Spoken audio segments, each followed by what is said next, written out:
Hello, everyone. Welcome back to another installment of movie reviews. I'm your host, Helpful Angel 33, and today we're going to be talking about Obsession, the newly released Obsession, while simultaneously talking about uh, Wish Upon, the 2017 version. Let's get into this mix. So, spoilers ahead. Our story begins with Bear, the central protagonist, Bear, and he's going, practicing, how to talk to this girl that who he likes. Her name is Nikki, and he's not really, catching, getting like he doesn't really have game. And his friend Eric is like, "Hey, bro, just go with the flow." Like, and he's practicing on this random girl, and he was like, "You know what? You know what? Hey, I'ma just wing it." And so, later that day, after he drops Nikki off, Nikki was like, "Hey, like, oh no." He goes to this shop. Bear goes to the shop, and he's in the gift shop. They have a wishing willow. Now,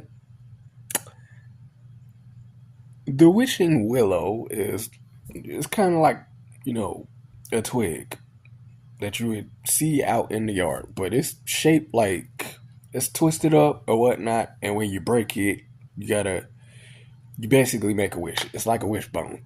So he purchased it, and he was like, "Hey."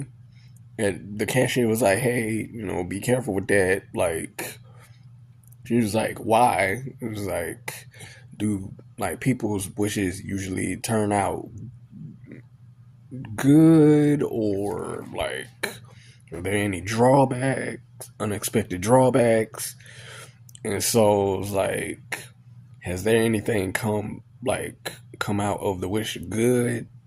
And so like the cashier ain't really say too much about it. So later that day, Nikki, like, as she was getting out the car, she asked Bear, he was like, "Hey, like, do you like me, like, as more than a friend?" And, he's, Bear's beating around the bush, and he's like, "No, I like you as a friend. Like, bro, like, just tell her, yes, I like you more as a friend. Like, bro, quit beating around the bush." Like, bro. And then he subconsciously makes the wish that, hey, like, I want Nikki to be obsessed with me. And, like, bro, just. I went to the movie theater to see this, and I was like, just. I was like Gomez and Morticia Adams from the Adams family. One of the either the Adams family or the Adams family values movies. When the kids were at when Wednesday and her brother were at the play, I was like this the entire time because I already knew, like, nothing comes from like making an educated wish. There, I said it. Deadpool 3, Deadpool Wolverine reference. But anyway, he makes the wish that she becomes obsessed with him, and she winds up like going, like staring into his car like so. And so, after that, like they wind up talking, and like she winds up going back in the house. And so as time goes on, they wind up working together, like, because all of them, they work, like a electronic store, and Bear confides in Eric, which is the clueless best friend. And so, like, he was like, hey, bro, hey, man, like, have you ever noticed anything, like, different about Nikki? Like, she seems to be, like, staring me down and acting unusual or whatnot. And he was like, nah, dude, that's just, that's just how all girls are. Da-da-da-da-da. Bruh, when I tell you, when he went to the restaurant with Nikki and she had a full blown breakdown, and he would immediately called his best friend Eric to like confirm the because like she had been like talking about her dad and like how he was in the hospital and how uh like she didn't want to see him and this, that, and the third, which turned out to be complete lie, a fabrication on Nikki's part. But that's neither here nor there. When he confronted her about it, she was acting all psycho crazy. She was like, no, no, no, no, no. She was like, I love you so much. And it's like, then it cuts over to like them having sex and the messed up part about it was not only the sex scene but also you can hear Nikki's inner self trying to break free from the obsessed state that she was in, just snippets, and like Bear just being an absolute idiot and like a coward. He was like, would you love me even if I was this? And like, it's like, dude, you don't get to like do all of that, like make a stupid wish and then play like you the victim. Like, bro, like, come on, man. And so it got to a point where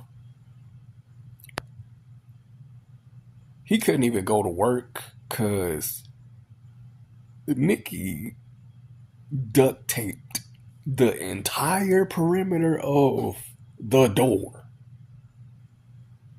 Just the I'm talking about the whole door to a point where he couldn't even get out. To where like he got out and then went to work. They still talking uh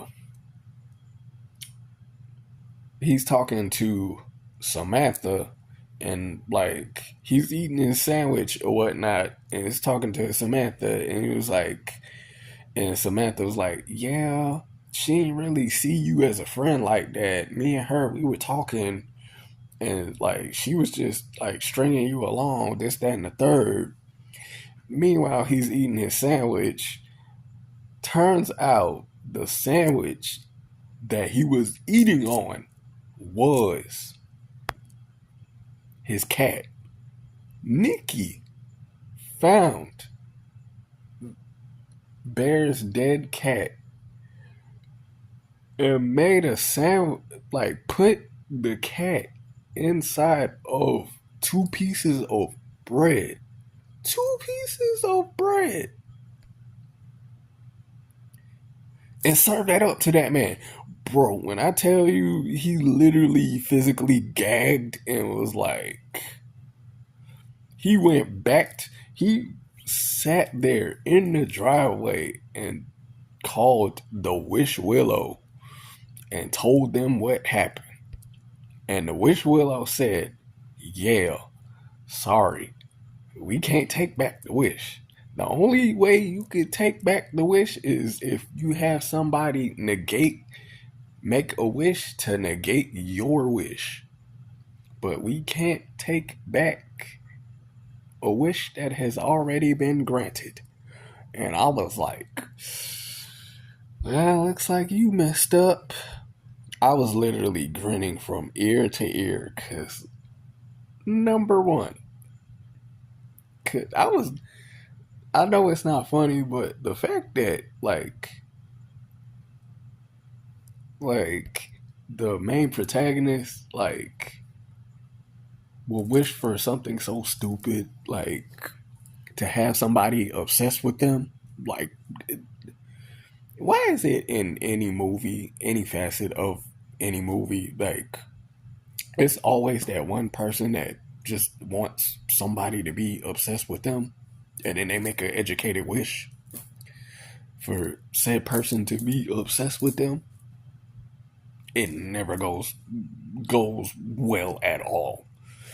So anyway, like so anyway, like he winds up getting discouraged or whatnot. It winds up sneaking out of the house. Eric winds up telling Bear like, "Hey, let's have a grown up a boys' night out. Let's have a boys' night out, just us. No girls, no women allowed." And he was like, "Okay, cool." This man literally tiptoes around his house. Nikki catches him, pressures him into like taking him to the boys' night out, a party. In the middle of the party, she winds up saying some obsessive poem to him and like bashes her head in to where like all the party goers like they freak out and like blood's trickling like down her face.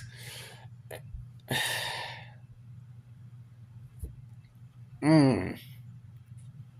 And so like it got to a point where Bear shows up and buys another wishing willow from the same store, from the same cashier. He was like, and he told the cashier what happened. The cashier was like, "Hey, what you want us to do about? What you want me to do about it?" Like, she was like, "Hey, do what you got to." He was like, "No, I can't get rid of the wish." He was like, "Find somebody to negate the wish." And he was like, oh, "Okay, cool." So he rushes.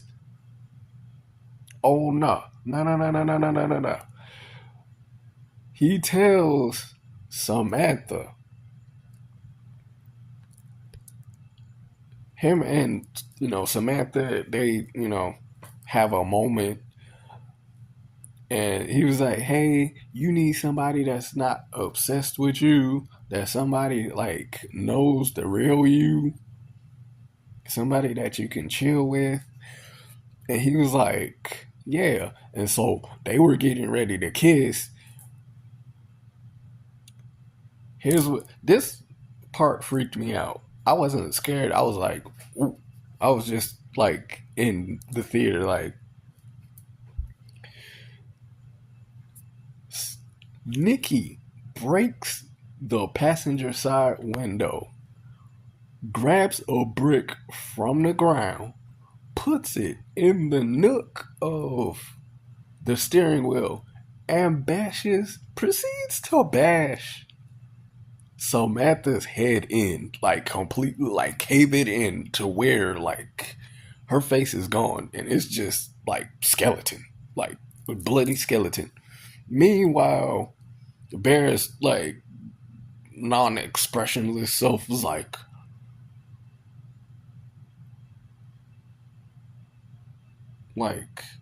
I'm gonna need you put a little bit more emotion into like your face, like like I need you to be a little bit more shocked at the outcome that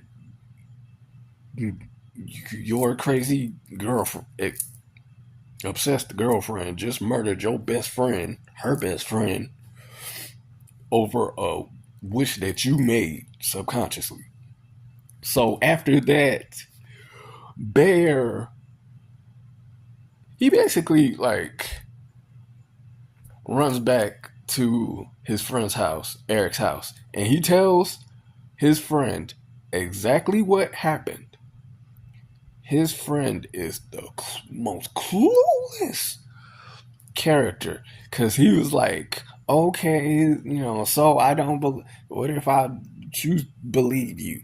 Like, dude, like, believe him right now. He just told you what is going on. He gives the wishing willow to him instead of negating the wish, like he was supposed, like your bear told him to do that, to do. He breaks the wishing willow and wishes for $1 billion. When I tell you, all life, all hope, all the prayers in the world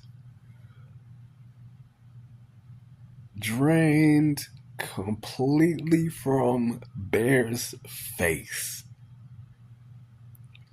to the point where he went home defeated.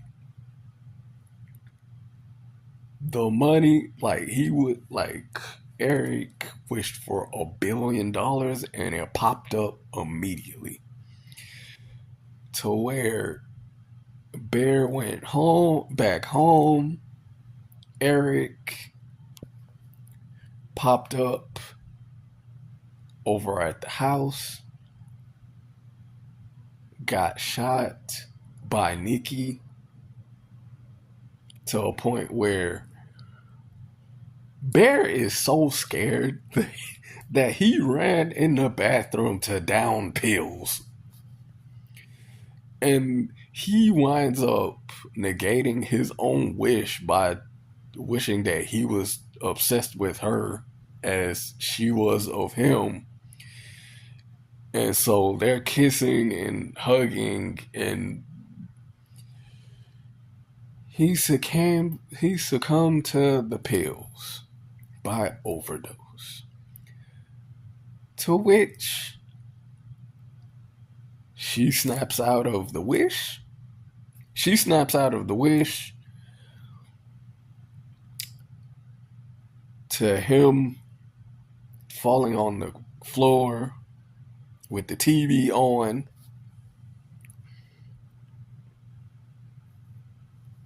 With the TV on and her crying, "What did you do? What did you do? What did you do?"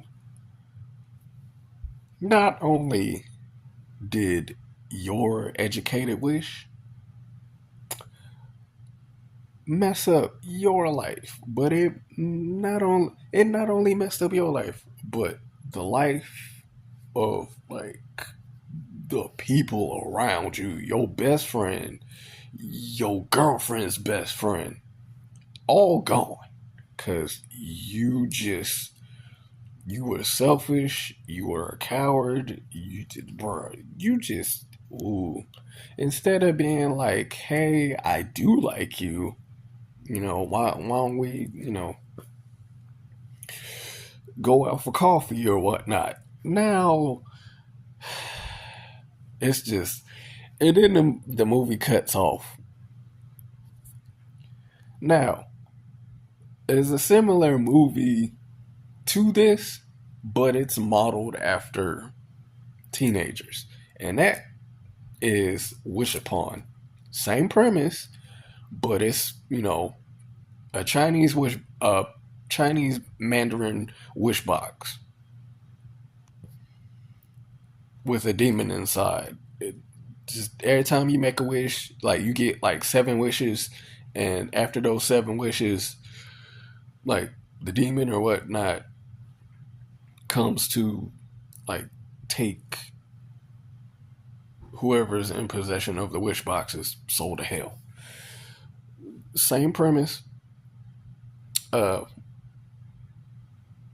Main protagonist, father, like finds a wish box, dumpster diving, like, hey, this is here's your birthday present. And she was like, hey, she like hey, stop embarrassing me, this, that, and the third. You know, makes a whole bunch of stupid wishes. Like, hey, I wish like the popular boy, like fell madly in love with me. I wish the bullies, like a bully, would like rot, would just rot. Like, I wish we lived like in a bigger house and all that stuff, bruh.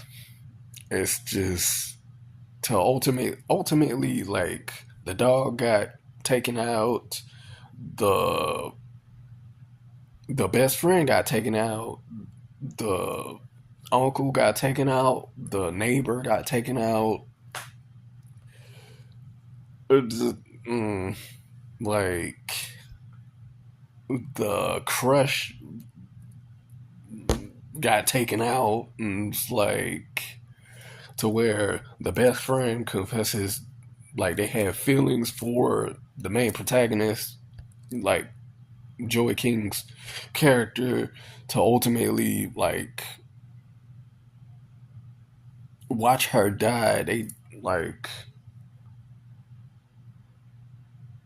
to where plot twist, her mom was in possession of the wish box and she didn't even, and the main protagonist didn't even know it, so therefore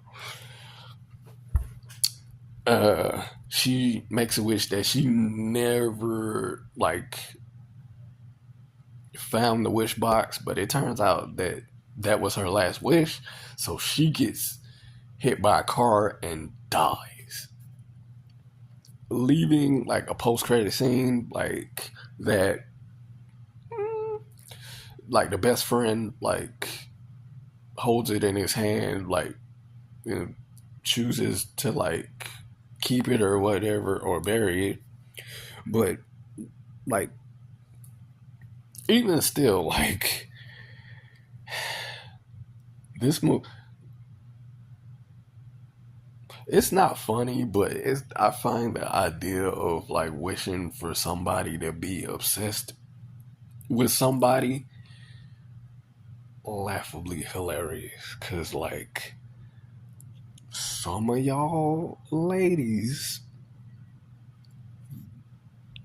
to my early 20 ladies, 20 and up ladies, y'all seem to be have that mentality of, oh, well, I wish, like, I want somebody to be obsessed with me.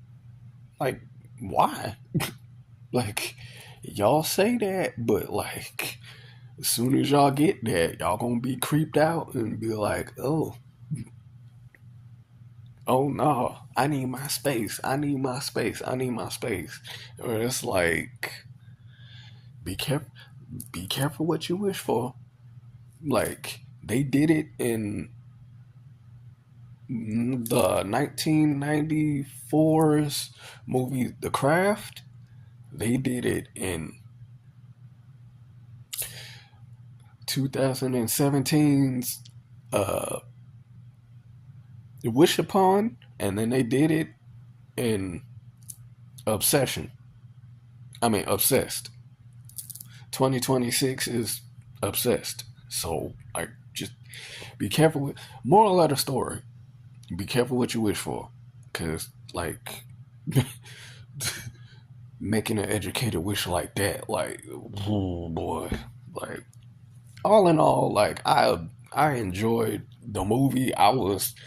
That movie had me at the edge of my seat, like, at some. I ain't gonna say it was funny, but like I sat there like this again. I sat there like Gomez and Morticia Adams and one of the two like Adams Family movies like this. Just everybody failed Nikki, just bro, like just bruh, just this right here is a cautionary. This movie is a cautionary movie. I recommend y'all, anybody, just watch it, cause oh boy, like I sat back in the movie theater like, mm, mm-hmm, all right. But all in all, this movie I recommend it to anybody who likes like horror thrillers. And this wasn't a supernatural. This wasn't a supernatural movie by any means at all. Sure, it had the wish element in there, but like just this movie is for your own interpretation. Just but anyway, I loved this movie. Highly recommend it. Just be careful what you wish for. Just as always, this has been uh obsession. Well, obsession, and wish upon movie review, compare and contrast. I'm your host, Helpful Angel 33. I'll catch y'all in the next video. Peace.